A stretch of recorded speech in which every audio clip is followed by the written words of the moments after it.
Non, Édouard Sage de l'équipe de l'hôpital Foch à Suresnes de bien vouloir nous parler de quelque chose qui est absolument passionnant, qui est la réhabilitation ex vivo des greffons pulmonaires avant transplantation pulmonaire. Édouard Sage et l'équipe de Foch, la communication sera ensuite discutée par notre ami Alain Pavie, qui est là. Si ça se lance, ça va se lancer, j'en suis certain. Impeccable.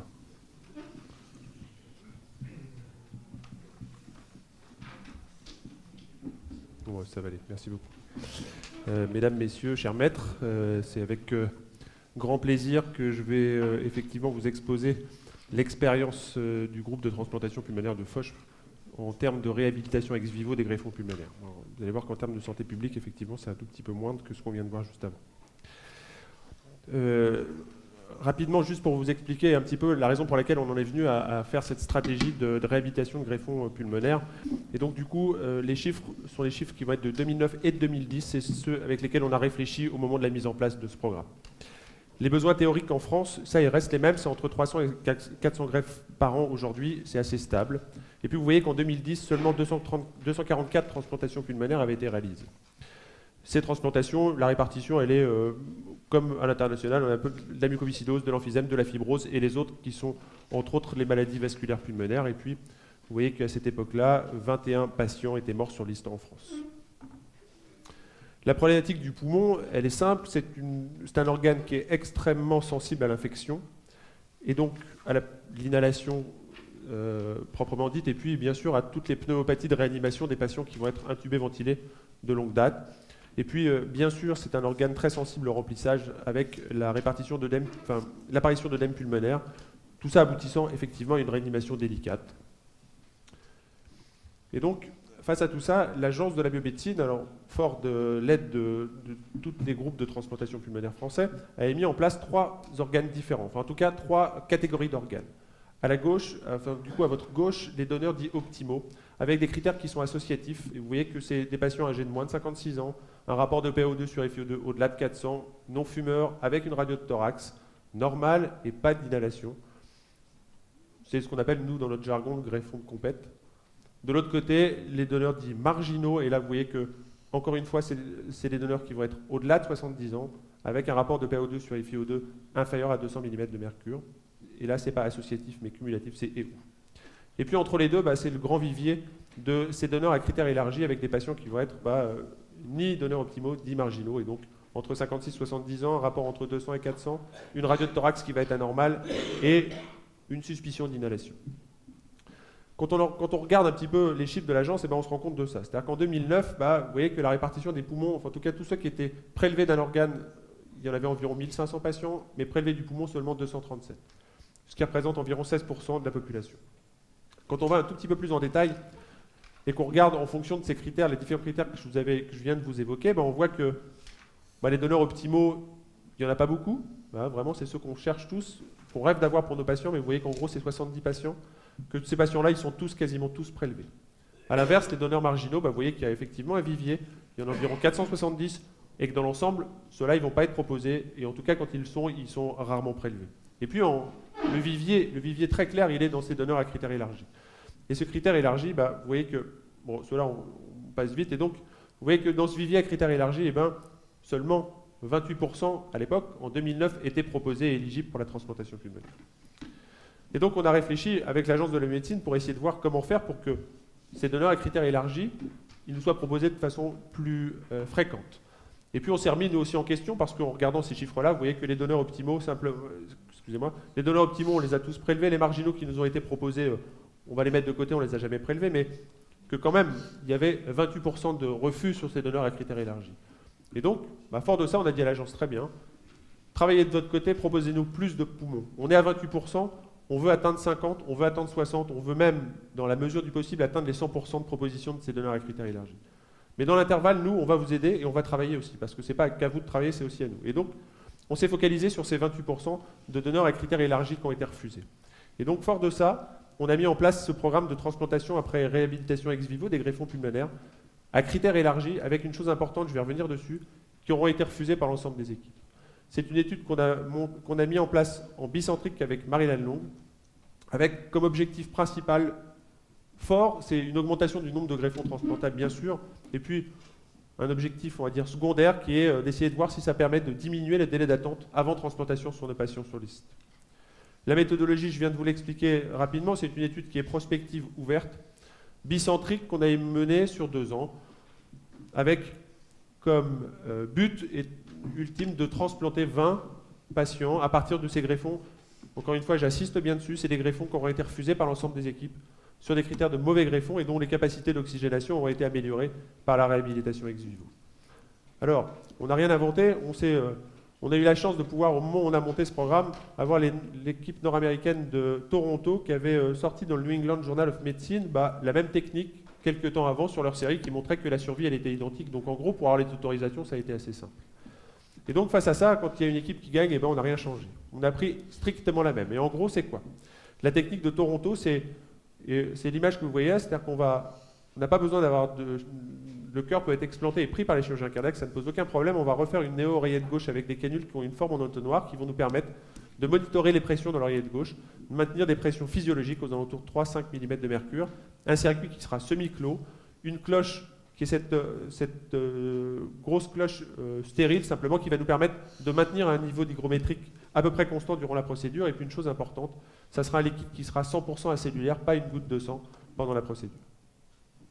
Et donc, face à ça, on a un greffon à critères élargis qui nous est proposé, il est refusé par l'ensemble des équipes, on l'accepte. On fait 2 premières heures de perfusion. Après 2 heures de perfusion, il récupère une fonction physiologique de ventilation, une fonction d'organe, on transplante. Si au bout de 2 heures, le rapport de PaO2 sur FiO2 reste insuffisant, on va maintenir 2 heures supplémentaires.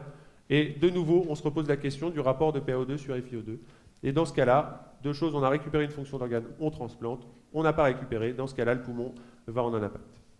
Et donc, on a commencé à mettre en place ce projet en août 2010, et puis on a, grâce à un gros travail de SAP qui a été fait par nos aînés, entre autres Marc Fischler à Foch, qui a une lourde expérience de la mise en place de tous ces programmes de recherche clinique, et on a pu, le 12 avril 2011, réaliser la première transplantation pulmonaire après réhabilitation ex vivo d'un greffon. Et donc, en gros, voilà ce que ça donne. Alors, j'ai aucun conflit d'intérêt. On a simplement remercié Sorine par ce film-là parce qu'il nous a très fortement aidé sur la mise en place du programme sur l'animal. Et donc, du coup, simplement. Donc, les canules que je vous ai présentées, c'est une machine homemade. C'est simplement un circuit de CEC d'ECMO standard qu'on a mis sur un chariot. Voilà le circuit qui a été dédié, qu'on a monté avec l'industrie pharmaceutique. Tout ça, c'est le circuit, la cloche. Et puis, quand l'organe arrive, on va commencer à le préparer. Donc on va faire la suture, et vous voyez cette collerette sur l'oreillette gauche, on va refaire une néo-oreillette gauche en suturant avec un surjet assez grossier. On va ensuite mettre, c'était l'artère pulmonaire, la canule dans l'artère pulmonaire, et enfin une cannulation de la trachée qui va nous permettre d'avoir à la fois une ventilation de l'organe, mais surtout une perfusion.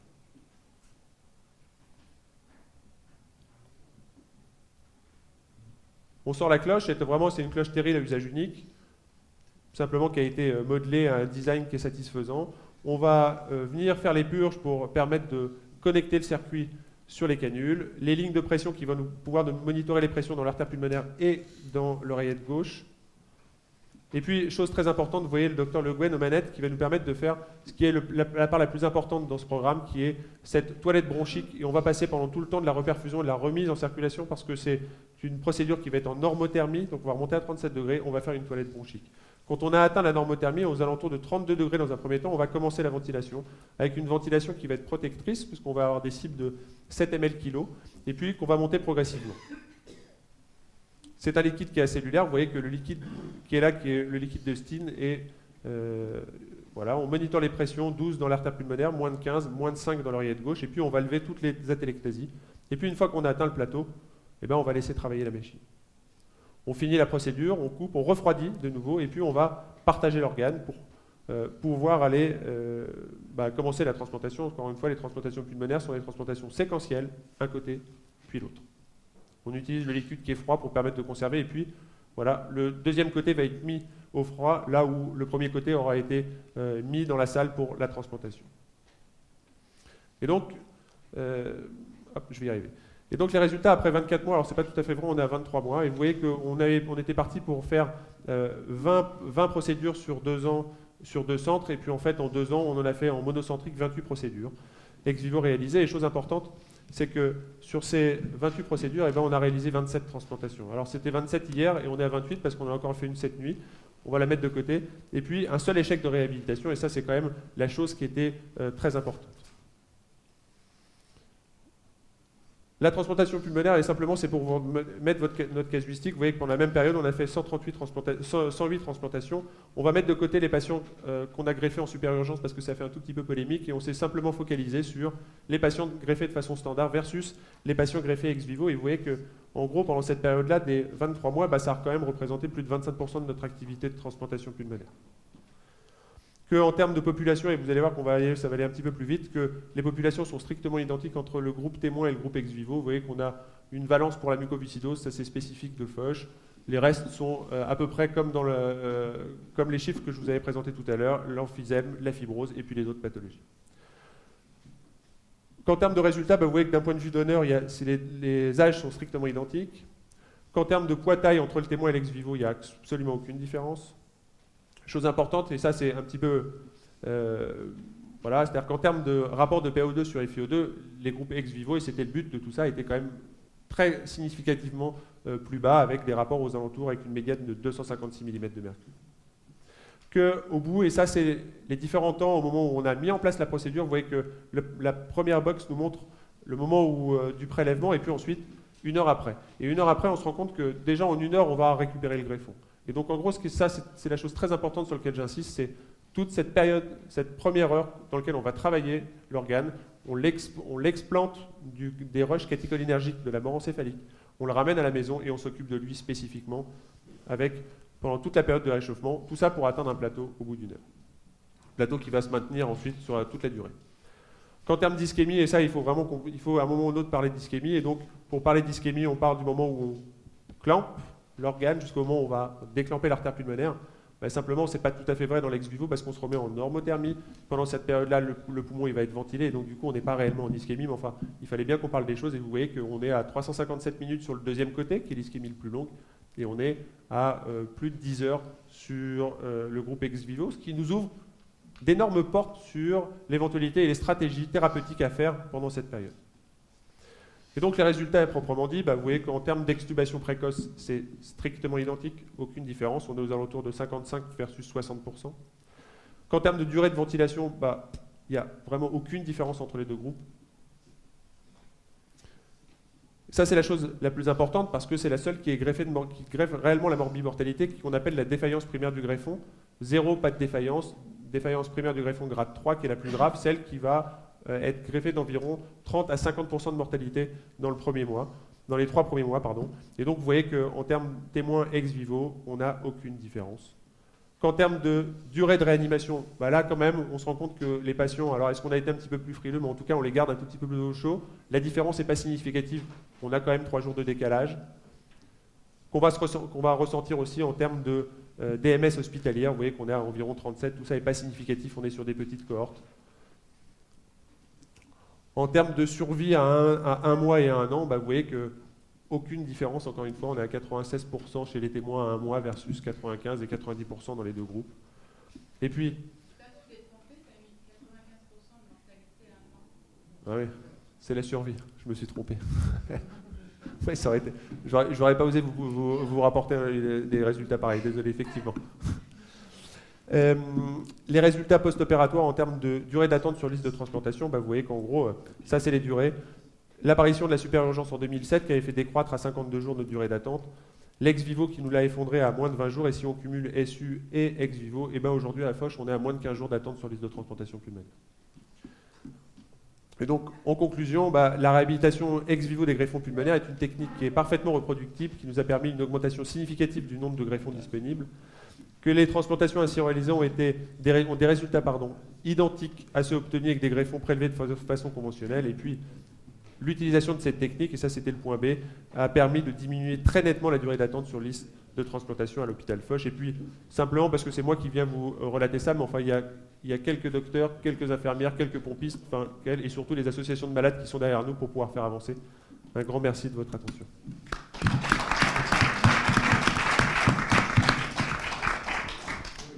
Je vais demander à Alain Pavie de nous commenter cette magnifique communication.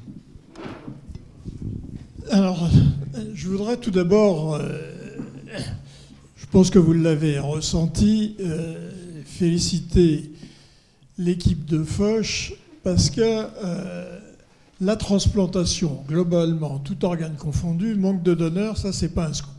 Mais globalement, il y a à peu près 1000 donneurs qui sont prélevés d'un organe chaque année.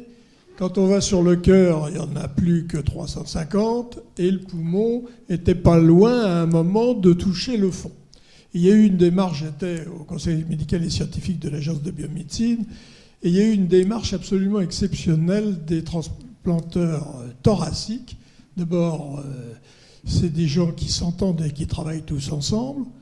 La démarche est partie de quelqu'un qui est sur la plaque, qui est de Stern, et qui a fédéré tout le monde, et qui s'est dit, on ne peut pas rester à voir la transplantation mourir, les gens avoir des attentes pas possibles, il faut faire quelque chose. Et en particulier, il fallait essayer de récupérer quelques greffons qui n'étaient pas terribles, qui n'étaient pas de compétition, comme tu dis, mais où on se disait, si on veut être transplanté, il faut qu'on élargisse ce nombre de greffons. Moi, je dis qu'en matière de transplantation, tout organe confondu, c'est comme le loto. Si vous voulez jouer au loto, si vous voulez gagner au loto, il faut jouer au loto. Si vous voulez gagner à la transplantation, il faut jouer à la transplantation. Si vous mourrez sur une liste d'attente, c'est pas la peine.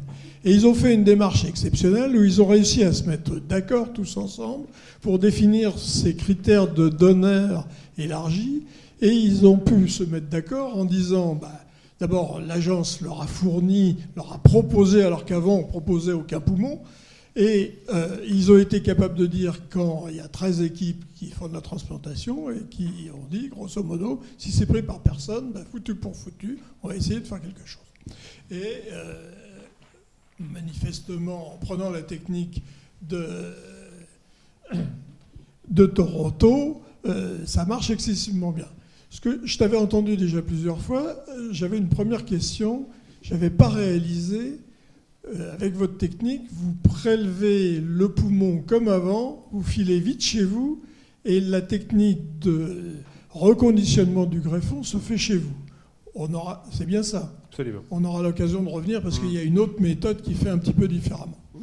Et moyennant quoi, avec votre technique, vous arrivez à avoir 25% de greffons en plus, avec des résultats quand même, félicitations, inespérés. Un échec seulement sur des greffons qui avant étaient foutus à la poubelle, c'est quand même absolument étonnant. Moi j'avais une autre... Alors, on en revient après avoir fait toutes les félicitations. Ça vous augmente quand même largement le temps en salle d'op.